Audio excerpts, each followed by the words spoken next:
दो बहुएं और चालाक बुआ सास। दीपा और अनीता दोनों ही देवरानी और जेठानी थे। दीपा नौकरी करती थी और अनीता घर संभालती थी।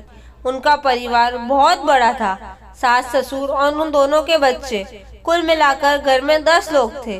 और आज कई सालों बाद उनकी बुआ सास अपने भाई के पास रहने आई थी।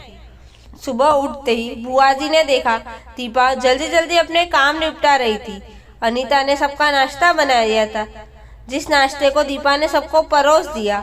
इसके बाद दीपा ने खुद अपना टिफिन पैक किया और जॉब पर चली गई। अनीता ने फिर दोपहर का खाना बनाया और थोड़ी देर बैठ गई अपनी सास और बुआ सास के पास। बुआ सास से रहा नहीं गया और अनीता से बोली कि छोटी बहू, तेरी जेठानी दीपा तुझ पर बड़ा हुक्म चलाती है। सुबह से देख रही हूँ रसोई घर में तू ही लगी रहती है और वो महारानी दिखावा करने के लिए सबको नाश्ता परोस रही थी, जैसे उसी ने बनाया हो।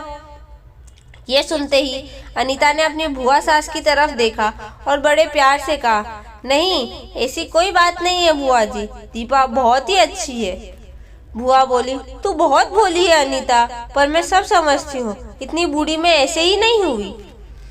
अनीता से अब रहा नहीं गया और वो बोली कि बुआ जी, आपको दीपा दीदी का बाकी सबको नाश्ता परोसना दिखा, अब मगर आपको ये नहीं पता कि उन्होंने मुझे डांट कर सबसे पहले नाश्ता करवाया, फिर चाय पिलाई और वो रोज ही मुझे सबसे पहले ही नाश्ता करवा देती है, वरना सबका नाश्ता बनाने तो मैं नाश्ता ही न कर पाऊँ। वो मेरा कितना ख्याल रखती है।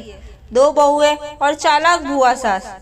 दीदी सुबह जल्दी उठकर मंदिर की सफाई करके धूल फूल सजा कर रखती है और वो मुझे खुद से 1 घंटा लेट उठने को कहती है, क्योंकि मुझे उठते ही नहाकर सीधा रसोई में ही जाना पड़ता है।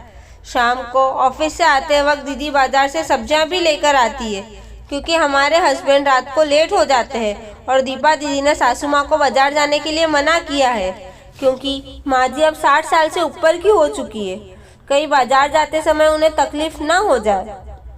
वैसे भी उन्हें घुटनों की परेशानी है और जब माँ जी को घूमने का मन होता है तो दीपा दीदी छुट्टी करके खुद उनको घुमाने लेकर जाती है। और हाँ बुआ जी, दीपा दीदी रोज शाम को आकर खाना बनाने में मेरी खूब मदद करती है। चाहे वो कितनी भी थकी हुई हो, वो मेरी जेठानी जरूर है, मगर वो मुझे अपनी छोटी बहन ही मानती है और मैं उन्हें बड़ी बहन मानती हूँ। ये सब सुनते ही बुआ चुप हो गई। शायद उसकी चुगली अनीता के आगे फैल चुकी थी। शाम को दीपा सब्जी की थैली अनीता को पकड़ाते हुए बोली कि अनीता, सब्जियों के साथ वाले थैले में तुम्हारी फेवरेट लेखक की किताब भी लाई हूँ। ये सुनकर अनीता खुश हो गई और बोली, थैंक्स दीदी। अनीता सब्जी की थैली किचन में रखी और किताब रखने अपने कमरे में चली गई। तभी बुआ जी ने दीपा को आवाज दी, बड़ी बहू जरा यहाँ आना। दीपा बोली, जी बुआ जी। तभी बुआ बोली कि तुम इतनी मेहनत करके कमाती हो और ऐसे ही फालतू किताबें खरीदकर पैसों की बर्बादी कर रही हो, वो भी अपनी देवरानी के लिए। वो तो वैसे भी घर में करती ही क्या है, तुम दिन भर मेहनत करती हो और वो घर पर आराम करती है।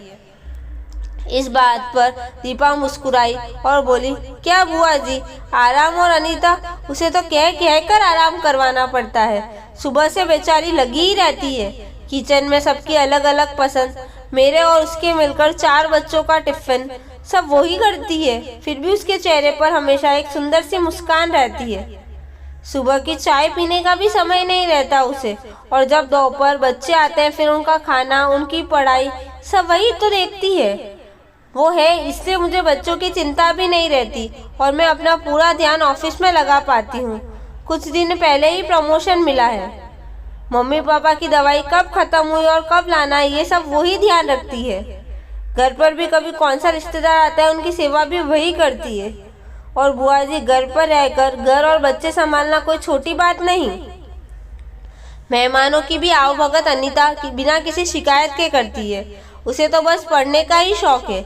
फिर क्या मैं अपनी छोटी बहन की छोटी सी इच्छा भी पूरी नहीं करूँगी? अगर उसकी इच्छा मैं पूरी नहीं करूँगी तो कौन करेगा? अब तो बुआ की पूरी तरह से बोलती ही बंद हो चुकी थी। फिर दीपा भी अपने कमरे में चली गई। ये सारी बातें दीपा की सास पीछे खड़ी हुई सुन रही थी।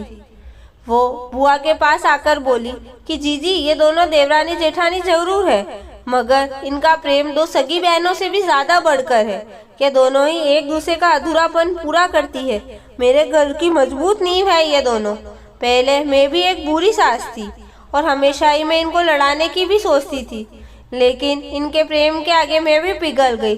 और वैसे भी इनको लड़वा कर नुकसान तो हमारे ही घर का है ना, इसलिए मैं भी इनके ही प्रेम में मिल चुकी हूँ।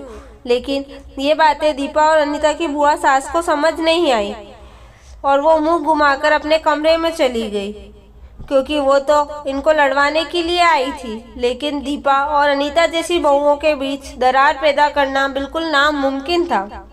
और दोस्तों, अगर दीपा अनीता जैसी बहू बेटी हर घर में हो तो उनके प्यार घर को बड़ी से बड़ी ताकत भी नर्क नहीं बना सकती। वाकई में ऐसी ये बहुएं हर घर में हो तो हर बार हर घर स्वर्ग बन सकता है। आप इस कहानी के बारे में क्या कहेंगे दोस्तों? Thank you. अगर आपको मेरी कहानी पसंद आई हो तो उसे लाइक और शेयर करें और कहानी के बारे में अपनी राय कमेंट करके ज़रूर बताएं।